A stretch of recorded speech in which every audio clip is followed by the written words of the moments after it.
Assalamualaikum warahmatullahi wabarakatuh. Perkenalkan, nama saya Hidayatul Hakim Katili dengan NIM 4134230014 dari jurusan Matematika Program Studi S1 Statistika. Pada kesempatan kali ini saya akan menjelaskan atau mempresentasikan materi mata kuliah pendidikan agama Islam dengan judul yaitu Islam dalam menjamin kebahagiaan dunia dan akhirat dalam konteks kehidupan modern. Nah, sebelumnya dalam konteks agama, sumber kebahagiaan yang hakiki berasal dari Tuhan. Kebahagiaan dalam agama dapat dibagi menjadi kebahagiaan dunia dan akhirat. Dalam pencarian kebahagiaan dunia, manusia memiliki banyak jalan tersendiri, tergantung masing-masing individu. Namun, bagi yang percaya adanya akhirat, manusia perlu berpegang teguh pada ketentuan-ketentuan agama dalam menjalankan perintah-perintah dan menjauhi larangan-larangan dalam agama. Manusia telah dijanjikan kebahagiaan akhirat. Al-Quran dan hadis merupakan pedoman hidup manusia di dunia. Dengan demikian, umat Islam telah diberi petunjuk bagaimana cara menjalani hidup dan mempersiapkan kehidupan di akhirat. Begitu pula dengan kebahagiaan di dunia dan di akhirat yang merupakan bagian dari perjalanan hidup manusia. Karena pada dasarnya kehidupan dunia hanya sementara. Nah, kita masuk pada pembahasan. Pada pembahasan kali ini kita memiliki beberapa poin, yaitu yang pertama, makna kebahagiaan. Kata bahagia merupakan terjemahan dari kata happy dalam bahasa Inggris dan dari kata sa'id atau sa'adah dalam bahasa Arab. Dalam Kamus Besar Bahasa Indonesia sendiri atau KBBI, kata bahagia diartikan dengan keadaan atau perasaan senang, tentram, atau bebas dari segala macam yang menyusahkan.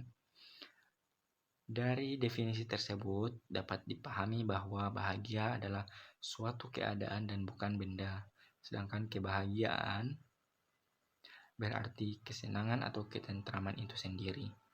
Jadi secara harfiah, bahagia atau kebahagiaan merupakan suatu keadaan.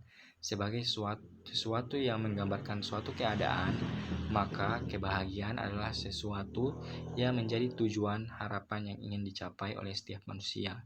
Dan ketika tujuan dan harapannya tercapai, maka ia akan merasa puas, senang, dan bahagia. Poin yang kedua, yaitu kebahagiaan dalam perspektif Islam menurut Al-Quran. Dalam bahasa Arab ada 4 kata yang berhubungan dengan kebahagiaan, yaitu yang pertama yaitu sa'id atau bahagia. Kata sa'id adalah kata yang paling dekat dengan makna kata bahagia. Al-Asfahani mengartikan kata sa'id dengan pertolongan kepada manusia terhadap perkara ketuhanan untuk memperoleh kebaikan, dan kata sa'id bahagia merupakan lawan dari kata syakawah atau syakium atau sengsara. Kemudian yang kedua yaitu falah atau beruntung. Falah mengandung arti menemukan apa yang dicari atau idrak al-bughaya. Falah ada 2 macam, duniawi dan ukhrawi. Falah duniawi adalah memperoleh kebahagiaan yang membuat hidup di dunia terasa nikmat, yakni umur panjang, sehat terus, kebutuhan tercukupi terus, kekayaan, dan kehormatan sosial. Sedangkan falah ukhrawi yaitu keabadian tanpa batas, kekayaan tanpa ada lagi yang dibutuhkan, kehormatan tanpa ada unsur kehinaan, dan pengetahuan hingga tidak ada lagi yang tidak diketahui. Kemudian yang ketiga yaitu najat atau selamat. Najat merupakan kebahagiaan yang dirasakan karena merasa terbebas dari ancaman yang menakutkan. Misalnya, kita ketika menerima putusan bebas dari pidana, ketika mendapatkan gerasi besar dari presiden, dan ketika ternyata seluruh keluarga selamat dari gelombang tsunami dan sebagainya. Itu merupakan definisi dari najat. Kemudian yang keempat itu najah atau berhasil. Perasaan bahagia karena yang diidam-idamkan ternyata terkabul. Padahal ia sudah merasa pesimis, misalnya kurang keluarga miskin yang 10 anaknya berhasil menjadi sarjana semua. Dalam upaya meraih kebahagiaan, seringkali kita keliru dalam hal membedakan mana kesenangan dan mana kebahagiaan. Hal ini mengakibatkan kita terjebak pada kesenangan yang tidak membawa pada kebahagiaan. Kemudian pada poin yang ketiga, kebahagiaan dunia dan akhirat dalam konteks kehidupan modern. Kebahagiaan dan kesuksesan bagi kebanyakan manusia adalah capaian ukuran-ukuran material.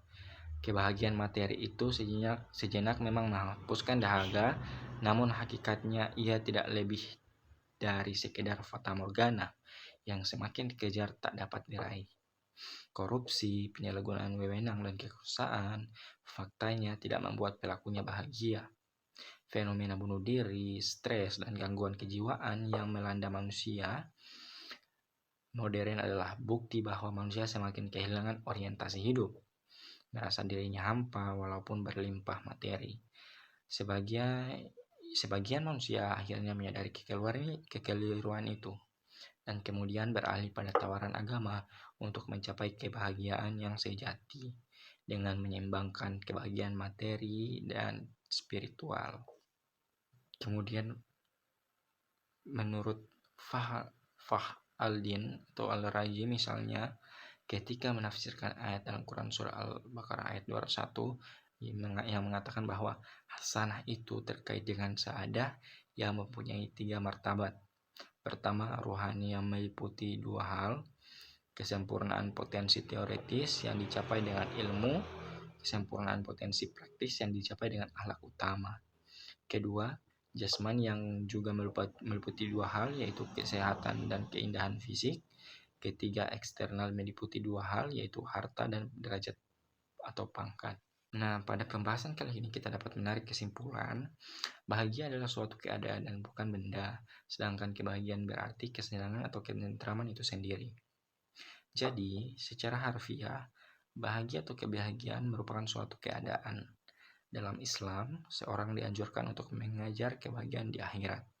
Namun, diingatkan agar jangan melupakan nasibnya dalam hidup di dunia ini. Kebahagiaan materi itu sejenak memang menghapuskan dahaga, namun hakikatnya ia tidak lebih dari sekedar fata morgana yang semakin dikejar tak dapat diraih. Korupsi, penyalahgunaan wewenang, dan kekuasaan faktanya tidak membuat pelakunya bahagia. Kebahagiaan bisa dicapai dengan 3 hal. Yang pertama itu sabar saat diuji, bersyukur saat mendapat nikmat, dan yang terakhir bertaubat saat berbuat dosa. Kutip dari perkataan Ibnu Qayyim. Dan yang kedua yaitu jangan pernah mati-matian hanya untuk mengejar sesuatu yang tidak bisa dibawa mati. Mungkin hanya itu yang bisa saya sampaikan dan jelaskan. Terima kasih atas perhatiannya saya ucapkan. Wassalamualaikum warahmatullahi wabarakatuh.